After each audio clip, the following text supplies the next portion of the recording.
Shalom, shalom, que c'est l'heure de la méditation, que Dieu vous bénisse, que la paix de notre Seigneur Jésus-Christ soit dans vos murs. Prions. Glorieux Père, nous te disons merci, merci pour ta fidélité, merci pour ton amour, merci pour ta grâce, merci pour ta paix. Nous te disons merci parce que c'est toi qui donnes la paix aux nations, c'est toi qui élis les rois, c'est toi qui établis les rois. Nous te disons merci pour tout ce que tu es en train de suivre dans notre nation, le Bénin. Nous sommes convaincus que c'est toi qui es le maître de toute circonstance et que tu jettes tout et que tu reviens à toi pour la gloire de ton nom. Nous prions pour l'Église dans les nations, que ta paix règne. Nous prions pour les familles en difficulté, que la grâce de calme, le calme dans les maisons, le calme dans les foyers, le calme dans les relations revint, dans le nom suprême de Jésus-Christ de Nazareth. Ainsi soit-il. Amen. C'est l'heure de la méditation avec votre serviteur, apôtre Ferdinand Gouton, la destinée. Que Dieu vous bénisse. Nous sommes en train de méditer sur la paix au milieu de la tempête. Je pourrais aller un peu derrière pour rappeler ce qu'on avait dit. La paix au milieu des tempêtes. Les tempêtes, c'est les moments très difficiles, c'est les moments de trouble, c'est les moments de difficulté, c'est les moments de pleurs sur la vie de quelqu'un. Alléluia. Et ces moments viennent à tout le monde. Ces moments viennent. Tant que tu es sur la terre, il y aura des moments de tempête qui vont venir. Gloire à Dieu. Et je disais qu'au milieu du tempête, il y a l'œil du tempête. C'est là où il y a la paix. Et Jésus est l'œil du tempête. C'est là où Jésus règne. Oh là, tous les environnements ne sont pas troublés. Il y a un milieu que Jésus est. Et il y a la paix. Amen. Et quand tu reçois Jésus là dans ta vie, je ne sais pas quelle tempête tu es en train de traverser, mais écoute-moi bien. Il y a certaines choses que tu dois respecter pour que tu aies le calme dans ce temps de tempête que tu es en train de traverser. Amen. Je sais que les tempêtes viennent, mais ça s'arrête. Et tu vas dire autre chose. Et j'avais dit, tu dois essayer de ne plus t'inquiéter, de savoir que Jésus est là. Tu dois essayer de ne plus déclarer ta défaite et de dire des bonnes choses. Au moment du tempête, dis ce que tu veux, ne déclare pas ta fin. Et troisième point, au milieu du tempête, monte ta foi. Monte ta foi. Tu as besoin de ta foi pour traverser ce temps de tempête que tu es en train de traverser. Et laisse-moi dire quatrième chose en ce jour. Je suis dans le livre de 1 Roi chapitre 17 à partir du verset 1er. 1 Roi chapitre 17 à partir du verset 1er. Alléluia. Et avant ça, nous devons comprendre que lorsque nous sommes connectés à Dieu Tout-Puissant, peu importe les problèmes qui nous entourent, vous ferez toujours l'expérience de la paix et de la tranquillité quand vous recevez Jésus. Je répète encore, lorsque vous traversez les tempêtes de votre vie, lorsque vous traversez les temps difficiles de votre vie, lorsque vous êtes en train de traverser les moments troublants de votre existence, vous devez comprendre que vous devez vous connecter au Dieu Tout-Puissant. Peu importe les problèmes qui vous entourent, vous ferez toujours l'expérience de la paix et de la tranquillité quand vous êtes connecté à Dieu. Alléluia. C'est pour ça que Jésus s'est connecté à Dieu. C'est pour ça qu'il y a une paix, une tranquillité et il dormait. Et je peux te dire que le quatrième point qui est très important, c'est de te connecter à Dieu. Connecte-toi à Dieu, connecte-toi à Christ Jésus.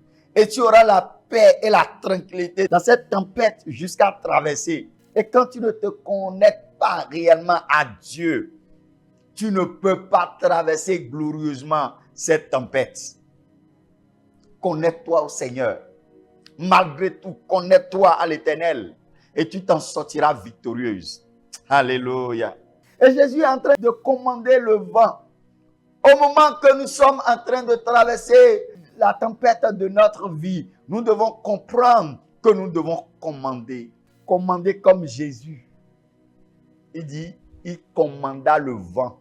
Jésus a commandé le vent et le calme revint. Tu ne dois pas t'affoler, tu dois commander. Commande la situation. Commande le calme. Commande la délivrance. Commande. Quand tu pries, tu dois savoir que tu es en train de commander. Commande dans le nom de Jésus et ça s'accomplira.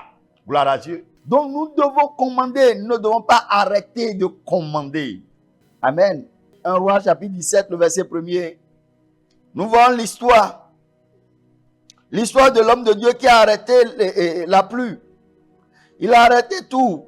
Et la faim a saisi le pays. La faim a saisi la nation. Tout le monde criait. La Bible dit Élie. Dieu lui dit, toi, quitte. C'est une tempête, la faim. C'est une tempête qui s'est levée.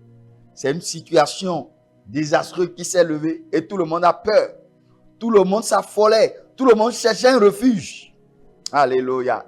Mais la Bible dit, Dieu étant avec Élie. Et il lui dit, Élie, quitte. Quitte. Je dois prendre soin de toi.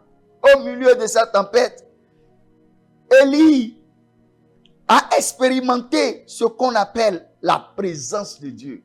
A expérimenté le soin de Dieu. A expérimenté comment Dieu prend soin de ses siens. Alléluia. Au milieu de la tempête. Au milieu de la tempête.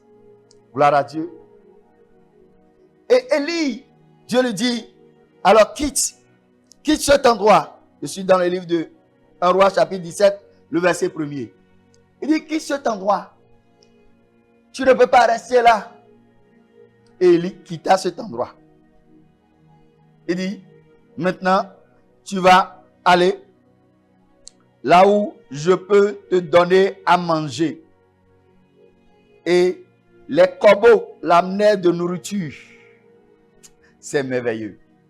Les corbeaux l'amenaient de nourriture matin et soir. Et il apporte du pain avec de la viande. Et Élie buvait le torrent. Gloire à Dieu.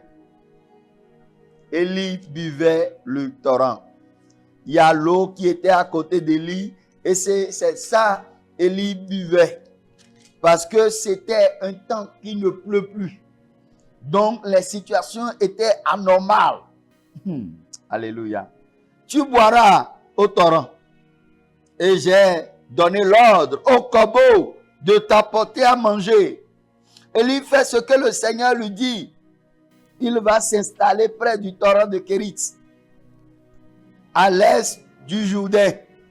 Les corbeaux lui apportent du pain et de la viande matin et soir. Et Élie boit l'eau du torrent. Gloire à Dieu. C'est merveilleux. Au milieu du tempête, Élie est en train de recevoir le soin divin. Toi-même, si tu reçois Jésus dans ta vie comme ton sauveur personnel et roi, au milieu de cette tempête, tu verras les soins divins. Dieu prendra soin de toi. L'Éternel prendra soin de tes situations, de ta vie. Comme Élie, les corbeaux l'amenaient de la nourriture matin et soir. Élie buvait l'eau du torrent. Mais la Bible dit, à un moment, l'eau du torrent s'est séchée. Il n'y a plus l'eau.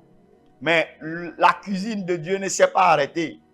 À cause de l'eau, Dieu dit à Élie maintenant, quitte, va à Sarepta. J'ai réservé une femme pour te donner à manger. Alléluia. Au milieu de la tempête, Élie vivait très bien. Je ne sais pas qu'est-ce que tu es en train de traverser, mais je veux juste te dire, toi aussi, tu peux vivre très bien au milieu de cette tempête. Tu peux vivre les soins divins, les soins de l'Éternel, l'entretien de l'Éternel. Très bien. Tu peux expérimenter la provision divine. Au milieu du tempête, Élie vivait les soins de l'Éternel. L'Éternel est en train de prendre soin d'Élie chaque moment. Alléluia.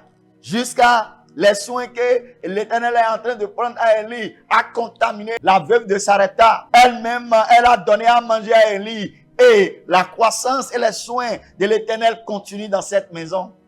Gloire à Dieu. Cette situation dans la nation est comme une tempête. Même dans la maison du roi, il n'y avait pas le manger.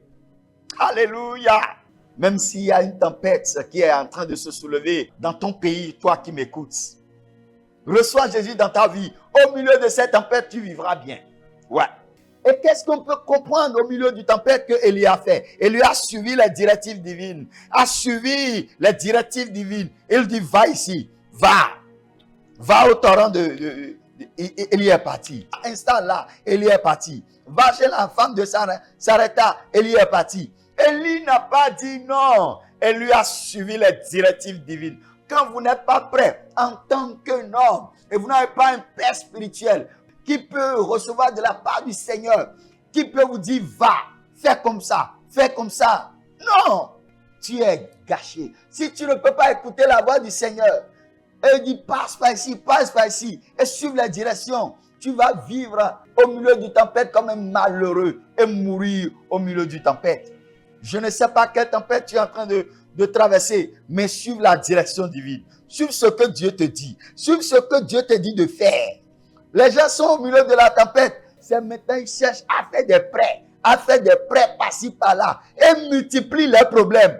Et multiplient les désastres. C'est problème de prêt. Mais on continue de prêter encore pour régler les problèmes de prêt. Et les prêts continuent de s'aligner. Mais en ce moment, on doit demander la directive divine. Seigneur, que veux-tu que je fasse? Au milieu de cette tempête dans ta maison, demande la directive divine. Seigneur, que veux-tu que je fasse? Demande la directive divine. Au moment que le commerce ne va pas, au moment que les choses sont en train de tourner mal, demande la directive divine. L'Éternel te dira comment tu vas faire. Et je prie pour toi dans le nom de Jésus. Au milieu de cette tempête, que l'Éternel t'instruise et te dise ce que tu vas faire dans le nom de Jésus.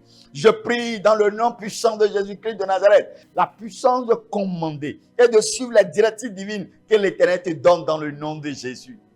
Au milieu de cette tempête, reçois le soin divin, reçois les directives divines. Que tes nuits soient des nuits de révélation.